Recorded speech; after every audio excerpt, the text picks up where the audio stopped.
To the staff at Mercy General, Lily was a liability, a silent, trembling nurse they mocked for 3 months because she refused to look doctors in the eye. They mistook her shaking hands for weakness, never suspecting those same hands had once held the lives of Tier 1 operators together in the darkest valleys of Afghanistan. They laughed at the mouse, completely unaware she was a ghost legend among Navy SEALs. The laughter died the moment a Black Hawk helicopter descended on the parking lot, carrying the US, military who had come to demand their combat legend back. The fluorescent lights of St. Jude's Medical Center in Seattle hummed with that familiar, headache-inducing frequency that only night shift workers truly understood.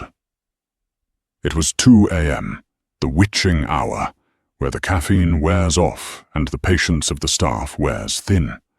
Lily Bennett stood at the nurses' station, meticulously organizing patient charts. She was 32, though the premature grey streaks in her messy bun and the deep, etched lines around her eyes made her look older. She moved with a stiff, deliberate slowness, keeping her head down, her shoulders hunched forward, as if she were perpetually bracing for an impact that never came. "Check out the ghost," whispered Jessica, the head charge nurse, leaning against the counter with a smirk. She gestured with her chin toward Lily. "I swear, I dropped a bedpan 5 feet from her yesterday, and she flinched like a grenade went off. How did HR clear her? She's useless." Dr. Caleb Sterling, the arrogant second-year resident who walked the halls like he owned the building, laughed while signing a prescription. "She's a diversity hire or a charity case, Jess. Has to be. I asked her for a 16-gauge IV during the trauma intake last night, and she just stared at the tray for 5 seconds before moving." 5 seconds. In my OR, 5 seconds is a lifetime. Lily heard them. She always heard them. Her hearing had been tuned in environments where the snap of a twig could mean an ambush. But she said nothing. She simply tightened her grip on the clipboard, her knuckles turning white. She wasn't just quiet. She was aggressively submissive. She took the worst shifts without complaint. She cleaned up vomitus that the orderlies ignored. She let Dr. Sterling berate her for errors she didn't make. She had transferred here from a VA hospital in Ohio with a redacted file that the hospital administrator, Mr. Henderson, had only glanced at before hiring her. To everyone else, Lily Bennett was a washed-up, anxious burnout who probably couldn't hack it in a real ER. "Bennett!" Sterling's voice cracked through the hallway like a whip. Lily didn't jump, but she froze. She turned slowly. "Yes, doctor. Room 402. The post-op appendectomy. His BP is spiking. I told you to push labetalol 20 minutes ago. Why is the chart empty?" Sterling was standing over her, using his height to intimidate. I checked his vitals, doctor," Lily said, her voice raspy, barely a whisper. "His heart rate is bradycardic. If I pushed labetalol, it could have bottomed him out. I was waiting for you to—" "You were waiting?" Sterling slammed his hand on the counter. The loud bang made 2 other nurses jump. Lily didn't blink, but her pupil dilated. "You don't wait to think, Bennett. You do what I order. You are a nurse. I am the doctor. If I say push the meds, you push the meds. Do I need to report you for insubordination again?" "No, sir," Lily said, lowering her eyes to his scuffed loafers. "I'll do it." She walked away, feeling the heat of their stares burning into her back. "Pathetic," Jessica muttered as Lily vanished into the medication room. "She's going to kill someone one day." Lily leaned against the cool tile wall of the med room, her breathing shallow. She closed her eyes. For a split second, the smell of antiseptic vanished, replaced by the smell of burning jet fuel and copper blood. She saw the face of a young man, half his jaw missing, gripping her hand in the back of a pavehawk. "Stay with me, Doc. Stay with me." She shook her head violently, snapping the rubber band on her wrist, a grounding technique her therapist had taught her. She wasn't Doc anymore. She was just Nurse Bennett, and she needed this job. She needed the quiet. She needed the anonymity. But the quiet was about to be broken. 2 weeks later, the facade began to crack. It was a chaotic Tuesday afternoon. A massive pile-up on I-5 had flooded the ER. St. Jude's was at capacity. Every bay was full. Doctors were shouting orders, and the floor was slick with saline and blood. Lily was assigned to Triage Bay 3, assisting Dr. Sterling with a code yellow, a middle-aged construction worker named Mike, who had been pulled from a crushed sedan. He was conscious, talking, but complaining of chest pain. "It's just bruising from the seat belt," Sterling announced dismissively, shining a penlight into Mike's eyes. "Get him a chest X-ray when the machine opens up, give him some Tylenol, and move him to the hallway. We need this bed for the criticals." "Doc, it hurts to breathe," Mike wheezed, clutching his left side.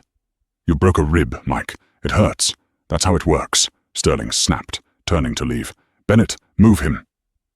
Lily moved to the bedside to unlock the wheels, but she paused. She looked at Mike. She looked at the way his jugular vein was slightly distended, pulsing against the skin of his neck. She watched his breathing. It wasn't just shallow. It was asymmetrical. "Stop," Lily said. Sterling spun around, sweat dripping from his brow. "Excuse me?" "Don't move him," Lily said. Her voice was different. The rasp was gone. It was flat, cold and commanding. "He's not stable." "I am the attending here, Bennett." I cleared him. "Move the damn bed." "Look at his JVD," Lily said, pointing to the patient's neck. "Look at the tracheal deviation starting. It's slight, but it's there. And listen to his speech pattern. He's air-hungry. This isn't a broken rib. It's a tension pneumothorax, and it's evolving fast. If you move him to the hallway, he codes in 5 minutes. He dies in 7. The entire bay went silent. Jessica, who was stocking gauze nearby, froze. Dr. Sterling looked at Lily as if the hospital mouse had just spoken in tongues. "You are a nurse," Sterling hissed, stepping into her personal space. "You do not diagnose. You do not speak. You—" Beep, beep. Beep, the monitor screamed. Mike's eyes rolled back into his head. His blood pressure plummeted instantly to 60/40ths. "He's crashing!" Jessica screamed. Sterling panicked. The arrogance drained from his face, replaced by the terrified incompetence of a resident who had made the wrong call. Get the crash cart! Tube him! Get anesthesia down here!" "No time," Lily said. She didn't wait for permission. She didn't tremble. In one fluid motion, Lily reached into her pocket. She didn't have a scalpel. She pulled out a thick 14-gauge angiocath needle. She ripped Mike's gown open. "Bennett, what the hell are you doing?" Sterling shouted, reaching for her arm. Lily caught Sterling's wrist mid-air. Her grip was iron. She didn't even look at him. Her eyes were locked on the patient's second intercostal space. She squeezed Sterling's wrist so hard the doctor yelped and dropped to one knee. "Step back," she ordered. It wasn't a request. It was a field order. She palpated the chest wall, once, twice, thump. Without hesitation, she drove the needle into Mike's chest. Hiss! The sound of trapped air escaping the chest cavity was audible over the chaos of the ER. It sounded like a tire deflating. Mike gasped, a massive, life-affirming intake of breath. The monitor immediately stabilized. The heart rate settled. The blood pressure climbed. Lily taped the needle in place, checked the pupils, and then finally let go of the breath she was holding. She turned to find the entire trauma team staring at her. Sterling was clutching his wrist, his face red with humiliation and shock. "Needle decompression," Lily said quietly, reverting instantly to her submissive posture, her shoulders slumping. "Standard protocol for that kind of thing. Sorry, doctor. I panicked." "You panicked?" Sterling whispered, standing up slowly. "You just performed an advanced surgical procedure without a license. You assaulted a doctor. He looked at the patient, who was now pink and breathing comfortably. He couldn't deny she had saved the man's life. But his ego was bruised far worse than his wrist. "Get out," Sterling said, his voice trembling with rage. "Get out of my ER. You're done, Bennett. I'm going to the board. You'll never work in medicine again." "Done," Lily nodded. staring at the floor. "Yes, doctor." She walked out of the ER, past the stunned staff. She went to the locker room, sat on the bench, and began to untie her shoes. She was fired. It was over. She would have to move again, find another small town, disappear again. She reached for her bag, and her hand brushed against the old, worn dog tags she kept in the inner pocket. "Lieutenant Commander S. Mitchell, DevGru support. Call sign, Valkyrie." She pushed them deep into the bag. "Lily Bennett," she told herself. "My name is Lily Bennett." But outside, the low, thumping rhythm of rotors began to vibrate the windows of the hospital. It wasn't the usual medevac chopper. The sound was heavier, deeper, a mechanical growl that Lily knew better than the sound of her own heartbeat. She froze. She looked up at the high window in the locker room. "No," she whispered. "Not here. Please, not here." The sound grew louder, shaking the dust from the ceiling tiles. The noise was deafening. It wasn't just a sound. It was a physical pressure wave that rattled the instruments in the operating rooms on the 5th floor. In the emergency room, chaos reigned. Patients were screaming, clutching their ears.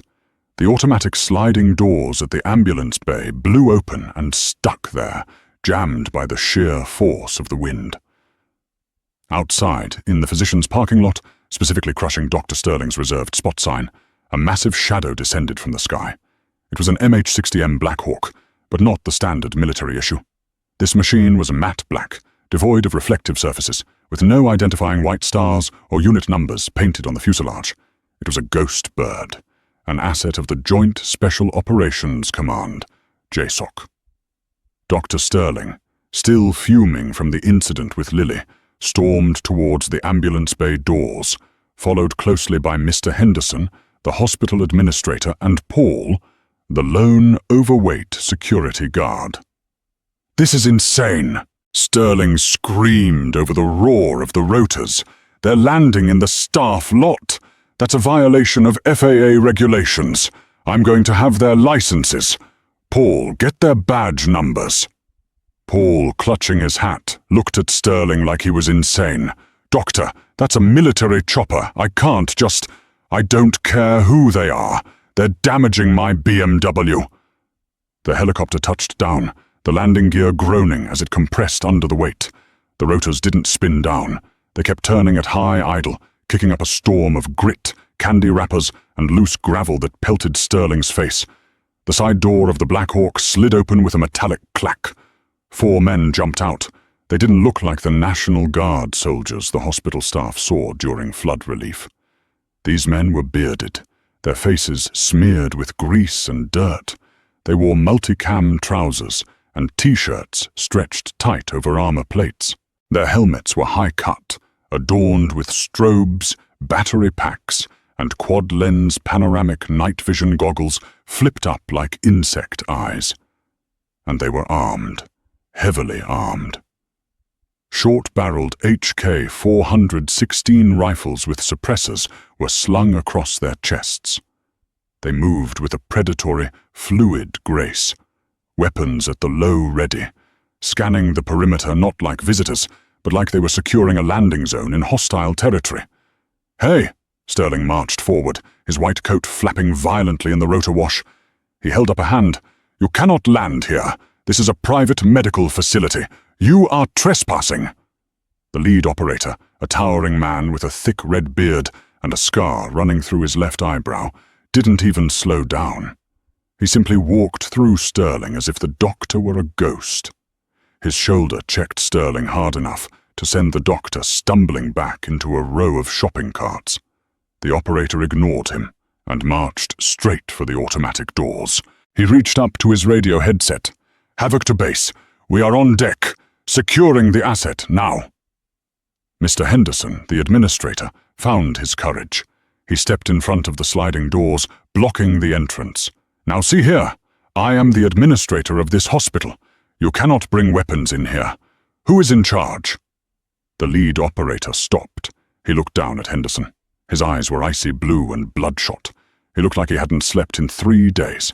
On his plate carrier, a patch read simply, "Breaker." "Move," Breaker said. His voice was gravel, low and dangerous.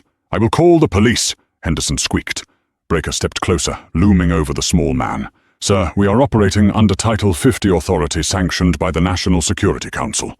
If you do not move, my team will breach these doors, and you will be detained for interfering with a federal operation. Now, move." Henderson scrambled aside. The 4 operators stormed into the ER lobby. The waiting room fell silent. A crying baby stopped crying. A man with a broken arm forgot his pain. The presence of these men sucked the oxygen out of the room. They brought the smell of ozone, aviation fuel, and old sweat into the sterile environment. Sterling ran in after them, red-faced and panting. "Security, Paul, stop them! They're looking for drugs! That has to be it!" Breaker stopped in the center of the triage area. He didn't look at the patients. He didn't look at the doctors. He scanned the nurse's station. "Where is she?" Breaker barked. Jessica, the charge nurse, was trembling behind the counter. "Who?" "The nurse," Breaker said, his hand resting near his sidearm, not threateningly, but habitually. "New hire, quiet. Scars on her hands. Where is Valkyrie?" Valkyrie?" Jessica stammered.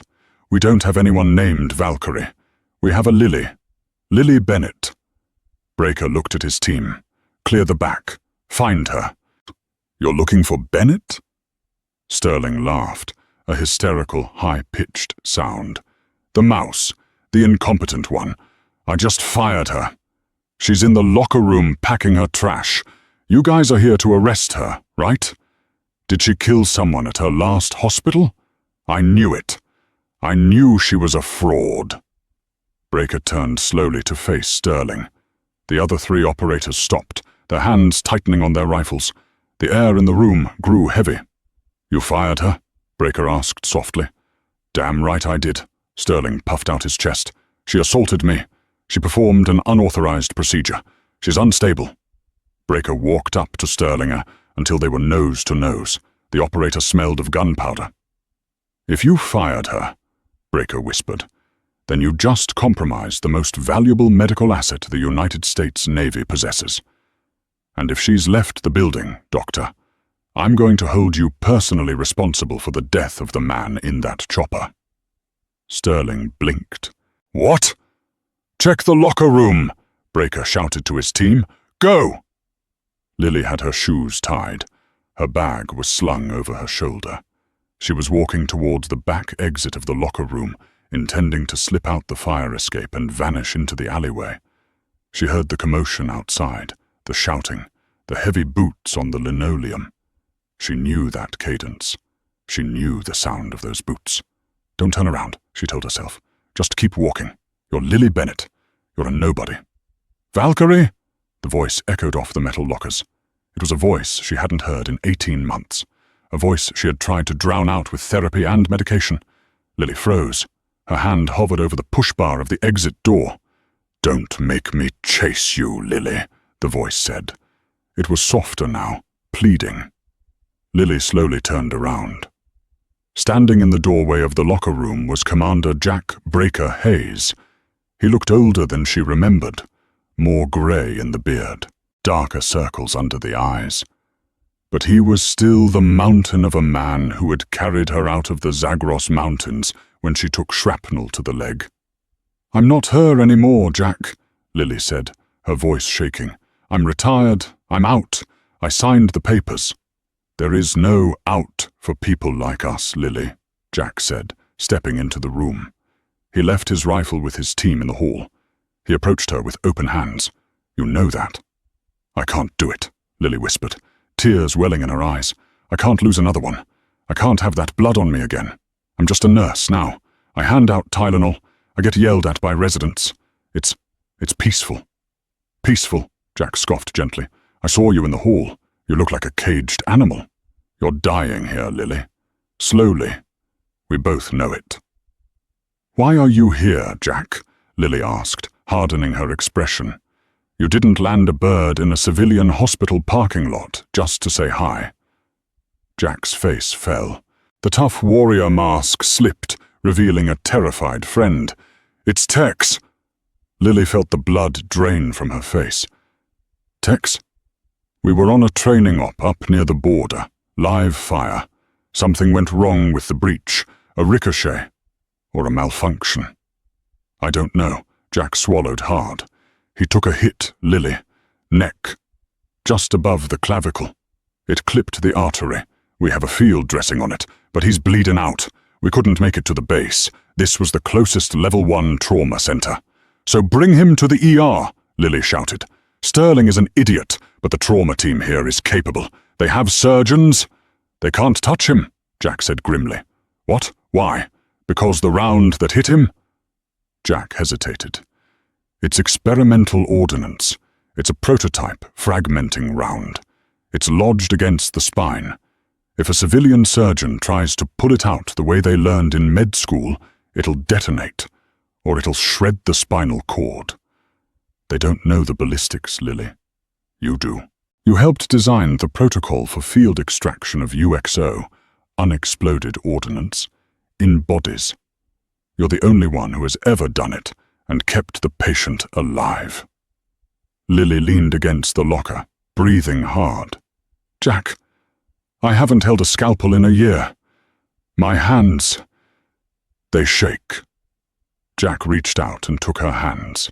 He held them up. They were trembling slightly. They shake because you're holding back, Jack said intensely. They shake because you're a racehorse pulling a milk cart. Look at me. She looked up. Tex is dying. He has maybe 10 minutes. He's in the bird. He's asking for you. He didn't want us to land. He said, don't drag her back in. But I couldn't let him go. I need you, Lily. I need the ghost. Lily looked at her hands. She looked at the cheap scrubs she was wearing. She thought about Dr. Sterling's sneer. She thought about the silence she had cultivated. Then she thought about Tex, the kid from Oklahoma who played the harmonica around the fire, the kid who had saved her life in Syria. Lily closed her eyes. She took a deep breath. She pictured the internal anatomy of the neck, the carotid sheath, the brachial plexus, the spinous process. When she opened her eyes, the tears were gone. The fear was gone. The mouse was dead. She reached into her locker and grabbed a pair of trauma shears, shoving them into her waistband. She ripped the hair tie out of her hair, tightening the bun until it pulled her skin taut. Where is he? Lily asked. Her voice was cold steel. Back of the bird, Jack said, a grin breaking through his beard. Get him into Trauma Bay 1, now, Lily commanded, marching past him. I need 6 units of ONEG, unwarmed. I need the vascular tray, the thoracotomy kit, and I need a magnet. A powerful one. A magnet? Jack asked, jogging to keep up. The round is magnetic triggered, Lily said, pushing open the locker room doors. If we use steel tools near it, it blows. I need the titanium set. Does this hospital have an MRI suite? I think so. Get your boys to raid it. I need non-ferrous instruments. Go! They burst back into the hallway. Dr. Sterling was still standing there, ranting to the police on his cell phone. Yes, they have guns! They are threatening me! Sterling shouted into the phone. He looked up and saw Lily marching down the hall, flanked by the massive form of Breaker. You! Sterling pointed at her. I told you to leave. Security! Escort her out! Lily didn't slow down. She walked straight up to Sterling. Get out of my way, Caleb, she said. Excuse me? I am the attending. Lily didn't stop. She placed a hand on his chest and shoved him. It wasn't a polite push. It was a tactical strike to the sternum. Sterling flew backward, tripping over his own feet and landing hard on his backside. I am commandeering Trauma Bay 1, Lily announced to the stunned ER staff. Her voice boomed, projecting with the authority of an officer. I have a code black surgical emergency incoming. Jessica, get the blood bank on the line. Tell them if I don't have 6 units of ONEG in 2 minutes, I will personally come down there and drain it from their veins. Yes, Lily, Jessica squeaked, grabbing the phone immediately. It's not Lily, Breaker yelled as he ran towards the exit to get his teammate. It's Lieutenant Commander Mitchell, and you will follow her orders, or you will answer to the United States Navy. The ER doors blew open again. 2 SEALs rushed in, carrying a stretcher between them. On it lay a young man, pale as a sheet, covered in blood-soaked combat gear, a distinct, terrifying hole in his neck. Lily looked at the patient. She looked at the wound. "Gloves!" she snapped, holding out her hands without looking. A nurse she had never spoken to slapped a pair of sterile gloves into her hands. Lily snapped them on. "Let's go to work." Trauma Bay 1 had transformed from a sterile medical suite into a forward operating base. The SEALs, Breaker, and a quiet sniper named Ghost stood guard at the double doors, weapons held across their chests, effectively barricading the room from the rest of the hospital. Inside, the air was thick with the copper smell of blood and the sharp tang of isopropyl alcohol. Tex lay on the table, stripped to the waist. His skin was the color of ash, a stark contrast to the dark crimson pooling under his neck. "BP is 70/40, Jessica shouted, her voice trembling. She had stayed. Despite Dr. Sterling's orders to evacuate, the head charge nurse had refused to leave Lily's side. "He's in hypovolemic shock, Lily. We're losing him." "Pressers running wide open," Lily commanded, her eyes locked on the jagged entry wound just above Tex's right clavicle. "Hang the second bag of Oneg. I need his pressure up to at least 90 systolic before I go digging, or his heart will empty before I can clamp the bleeder." The doors burst open, or tried to. They slammed into Breaker's back. "Open this door! This is a lawsuit waiting to happen!" Dr. Sterling's muffled voice screamed from the hallway. "I have the chief of medicine on the phone. Bennett, you are trespassing. You are practicing without a license."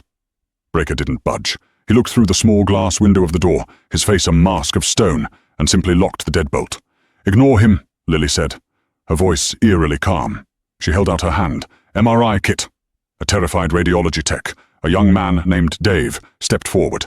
He held a tray of plastic and titanium instruments, tools usually reserved for surgeries within the magnetic field of the MRI machine. They were blunt, clumsy, and harder to use than steel, but they were non-magnetic. I brought everything we had," Dave stammered. "Good job, Dave," Lily said softly. "Now step back, behind the lead shield." She picked up a pair of titanium forceps. She took a breath. The room fell silent, save for the rhythmic whoosh click of the ventilator and the frantic beep beep beep of the cardiac monitor. Lily looked at the wound. The experimental round, a smart frag, was designed to detonate upon sensing the magnetic signature of a vehicle engine or the specific density of engine block metal. But it had malfunctioned. It was lodged dangerously close to the carotid artery, pressing against the bundle of nerves that controlled the arm and diaphragm. "Jack," Lily said without looking up, "I need you to hold his head. Don't let him move a millimeter. If he coughs, if he flinches, this thing could shift. If it shifts, it detonates. If it detonates, everyone in this room dies." Jessica gasped. It's live." "It's very live," Lily said. "Jack, traction." Breaker stepped up to the head of the bed. He placed his massive gloved hands on Tex's temples.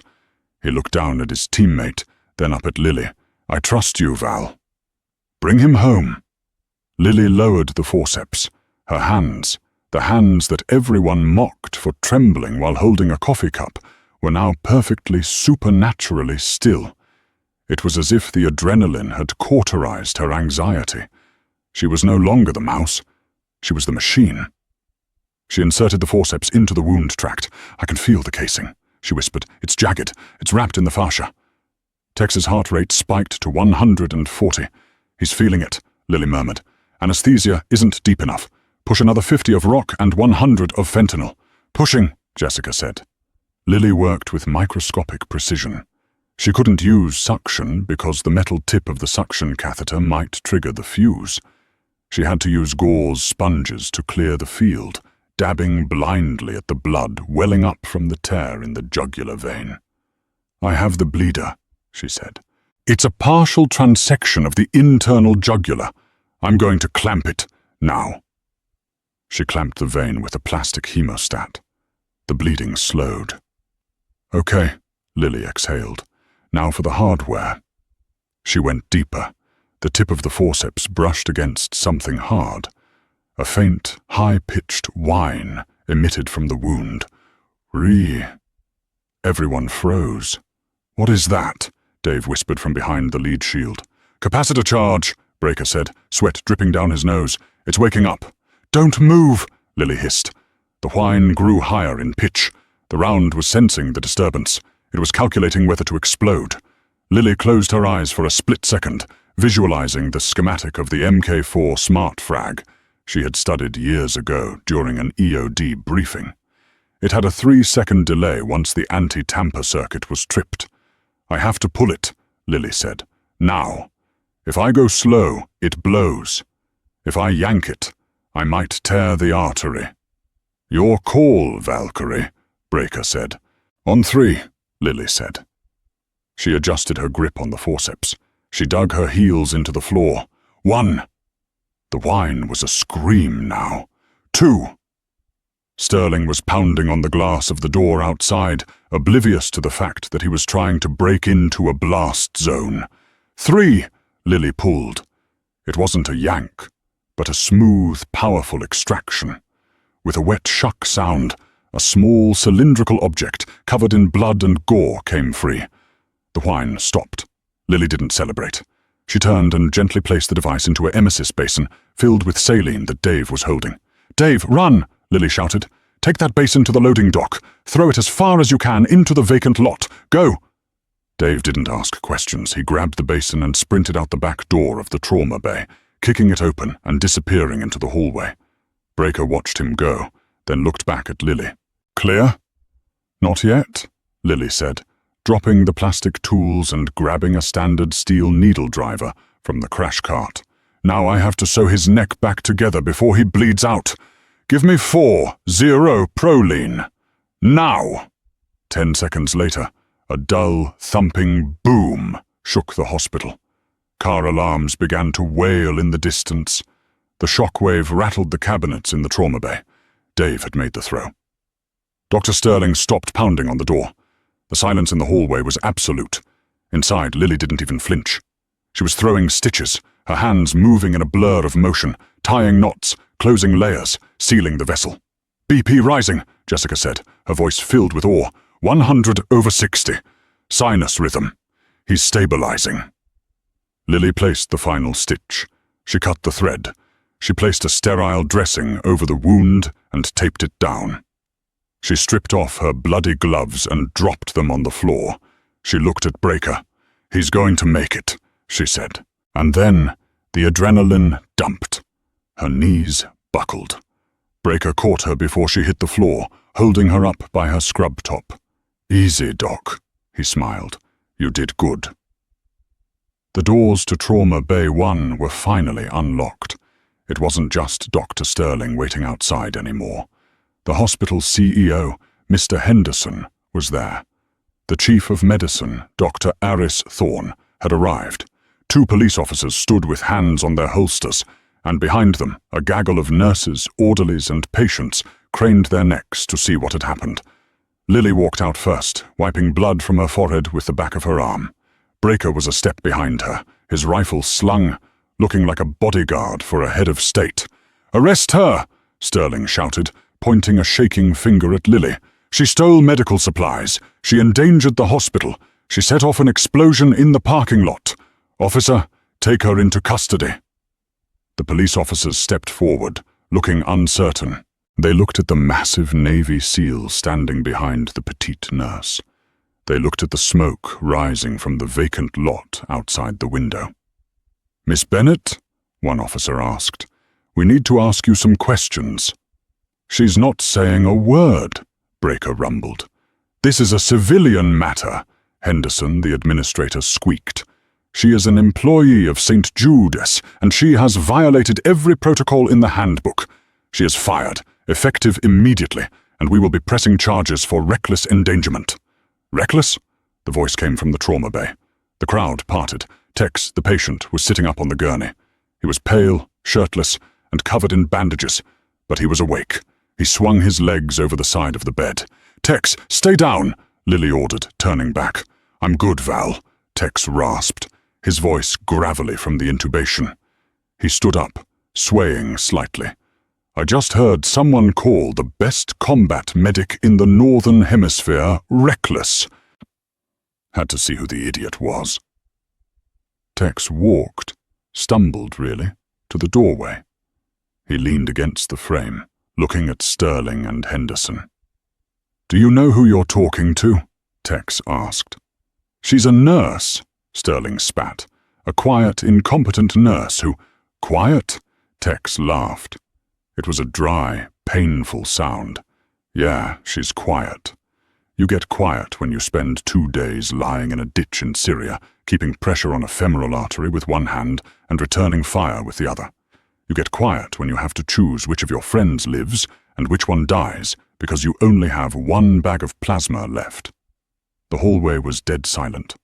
Even the ambient noise of the ER seemed to fade. "Lily Bennett," Tex said, pointing at her, "is a cover name. That woman is Lieutenant Commander Lily Mitchell, call sign Valkyrie. She was the lead medical officer attached to DevGru Red Squadron for 3 years. She has a silver star. She has 2 purple hearts. She didn't get those scars on her hands from dropping bedpans. She got them pulling my ass out of a burning fuselage in Kandahar." Dr. Sterling's mouth opened, but no sound came out. He looked at Lily. He looked at the woman he had berated, mocked, and belittled for months. The woman he had called a mouse. Lily stood there, her posture straight for the first time in months. She didn't look down. She looked Sterling right in the eye. "Is this true?" Dr. Thorne, the chief of medicine, asked, stepping forward. He was an older man, a former army surgeon himself. He looked at Lily with a sudden, dawning recognition. "Mitchell, I read the report. The Paktia province ambush. That was you?" Lily nodded once. "Yes, sir." "My God," Thorne whispered. "You performed a thoracotomy in the back of a moving Chinook under RPG fire. They use your case study in the trauma curriculum." Dr. Thorne turned to Sterling. The look of disgust on the chief's face was withering. "Doctor, Sterling, you told me this morning that Nurse Bennett was clinically inept and slow-witted. You attempted to prevent a life-saving surgery on a Tier 1 operator because of... what? Protocol? She didn't follow the chain of command," Sterling stammered, shrinking under the chief's glare. "She is the chain of command," Breaker interjected. "In a trauma scenario, her authority supersedes yours, supersedes mine. Hell, if the president was bleeding out, she'd supersede him." Breaker reached into his pocket and pulled out a satellite phone. He hit a button and put it on speaker. "This is Admiral Holloway, JSOC Command," a voice boomed from the tiny speaker. "Put Commander Hayes on." "I'm here, Admiral," Breaker said. "Target secured, asset stabilized. But we have a situation with the local administration." "Put them on," the Admiral barked. Breaker shoved the phone at Mr. Henderson. The administrator took it with trembling hands. "Hello?" "Listen to me closely." The Admiral's voice sliced through the air. "The woman standing in front of you is a protected national asset. You are currently impeding a military operation. If you do not stand down, and if you press one single charge against Commander Mitchell, I will have your hospital's federal funding pulled so fast the lights will go out before you hang up this phone. Do I make myself clear?" "Crystal clear, Admiral," Henderson squeaked. "No charges. Absolutely not." "Good. Put Mitchell on." Lily took the phone. She held it to her ear. "Admiral?" "Lily," the Admiral's voice softened. "We need you back. You can't hide in a civilian ER forever. You're a healer, but you're a warrior first. The team is rotating back to the sandbox in 48 hours. There's an empty seat on the bird. It's yours if you want it." Lily looked around the ER. She saw the awe in Jessica's eyes. She saw the fear in Sterling's eyes. She saw the sterile, white walls that had felt like a prison for the last year. She looked at Tex, alive and breathing, because of what she did. She looked at Breaker, her brother in arms. She looked down at her hands. They weren't shaking. Lily started but paused. She looked at Dr. Sterling one last time. "Dr. Sterling," Lily said calmly, "regarding the patient in room 402 from 2 weeks ago. You were right. I didn't push the labetalol." Sterling blinked. "What?" "I didn't push it because he was allergic to beta blockers. It was in his file. If I had followed your order, I would have killed him. I fixed your mistake, just like I fixed this one." She handed the phone back to Breaker. "Admiral," she said loud enough for the phone to pick up, "I'm not coming back to the teams." Breaker looked shocked. "Lily?" "I'm not coming back," Lily repeated, a small, sad smile playing on her lips. "But I'm not staying here either." "You're not coming back?" Breaker asked, the satellite phone still in his hand. The massive SEAL looked confused, a rare expression for a man who made a living out of certainty. "But you just proved. You still have it. You're the best there is." Lily took a deep breath. She looked around the emergency room, the place where she had hidden for months, the place where she had tried to bury the ghost of Valkyrie under mountains of paperwork and submissive nods. "I have the skills, Jack," Lily said, her voice steady and echoing slightly in the silent hallway. "But I don't have the hunger, not for the fight, not anymore." She walked over to Tex, who was leaning heavily against the doorframe, a lopsided grin on his pale face. She adjusted the bandage on his neck with a gentle, professional touch. "The war needs fighters," Lily continued, looking at her old teammates. "But the fighters need teachers. I'm tired of patching up holes in boys who shouldn't have been there in the first place. I'm tired of losing friends." She turned to the phone, which Breaker was still holding. "Admiral?"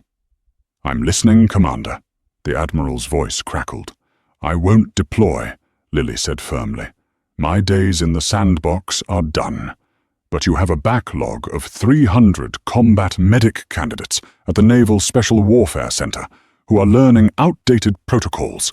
They're learning from books written 10 years ago.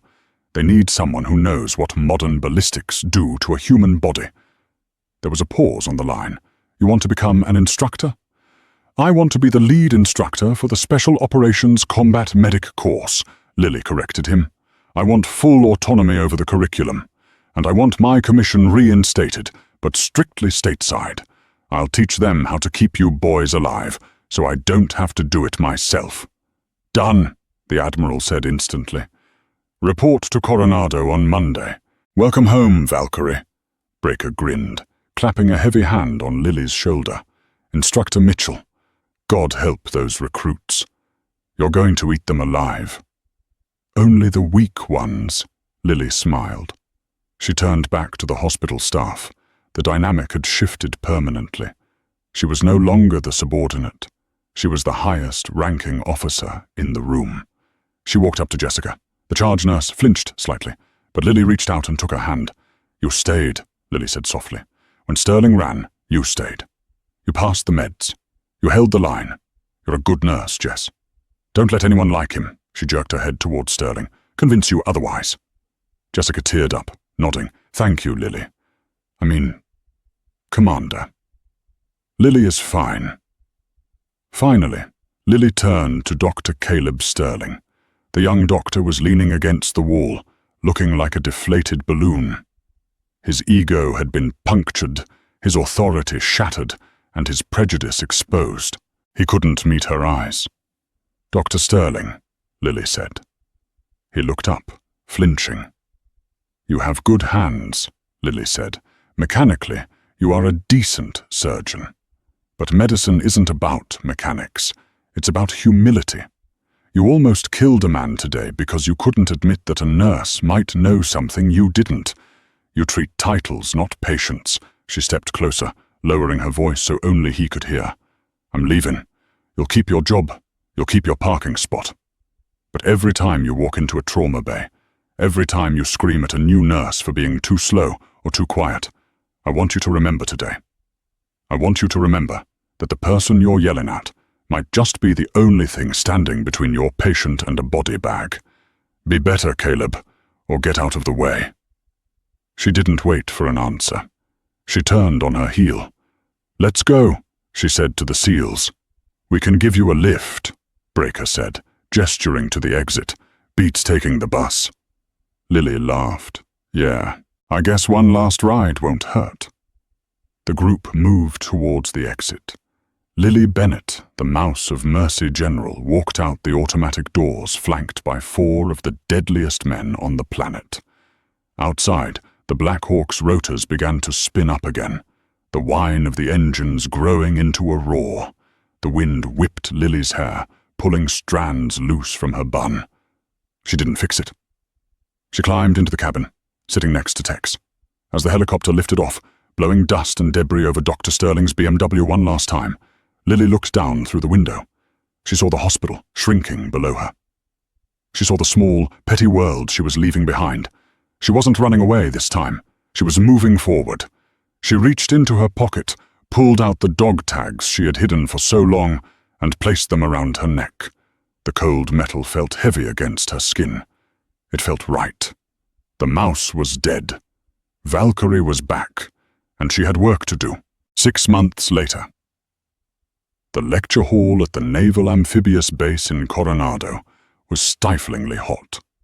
50 young candidates, Navy corpsmen, Army medics, Air Force PJs, sat in rigid silence. They were exhausted, muddy, and terrified. The door at the front of the room opened. Lieutenant Commander Lily Mitchell walked in. She wore crisp Navy working fatigues, her silver oak leaf insignia shining on her collar. She walked with a confident stride, carrying a single laser pointer. She stopped at the podium and scanned the room. Her eyes were sharp. She waited until the silence was absolute. "My name is Commander Mitchell," she said, her voice projecting to the back of the room without a microphone. "Most of you think you are here to learn how to put on a tourniquet. You are wrong. You can teach a monkey to put on a tourniquet." She clicked a button on the remote. The screen behind her lit up with a video of a chaotic ambush. Dust, screaming, gunfire. "You're here to learn how to think when the world is ending," Lily said. "You're here to learn how to keep your hands steady when your heart is hammering at 200 beats per minute. I am going to teach you how to cheat death." She stepped out from behind the podium and walked down the center aisle, looking each recruit in the eye. "Some of you have heard stories about me," she said. "You've heard I'm a ghost. You've heard I'm hard." She stopped in front of a young recruit whose hands were trembling slightly on his desk. She looked at his hands, then up at his eyes. She smiled, a genuine, encouraging smile. "They're right," she whispered, "but stick with me, and I'll make you unbreakable." Lily turned back to the board. "Lights out. Let's begin." Lily Bennett walked into that hospital a ghost, hiding from her past. She walked out a legend, reminding everyone that true